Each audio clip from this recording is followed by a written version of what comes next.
আসসালামু আলাইকুম। Hello guys, কেমন আছেন? আশা করি ভালো আছেন। এই মুহূর্তে আমরা পরবর্তী ভিডিওয়ে আসলাম।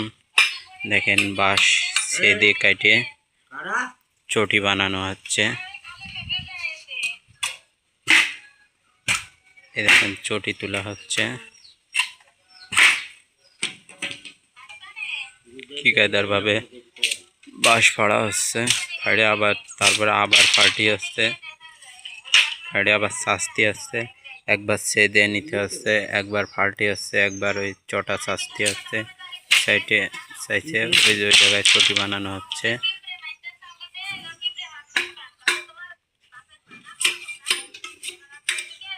এবার ডাল তারপরে বান দেওয়া হবে। আপনাদের পরবর্তী ভিডিওয়ে দেখানো হবে যে কীভাবে বান দেওয়া হয়। আপনারা সবাই আমাদের সাথে থাকবেন, লাইক করবেন, শেয়ার করবেন, ফলো দেবেন। কৃষকের কাজ হলো খুব কষ্টর কাজ। একটা বাঁশ কাটিয়ে কত রকমভাবে কত কি করতে হয়। প্রথম সে দিতে হচ্ছে, ফাল্টি হচ্ছে, আবার চাইছে, তারপর চটি বানানো হচ্ছে। আপনারা সবাই কৃষকের কষ্ট বুঝবেন, সবার কাছে শেয়ার দিয়ে দেবেন। আল্লাহ হাফেজ।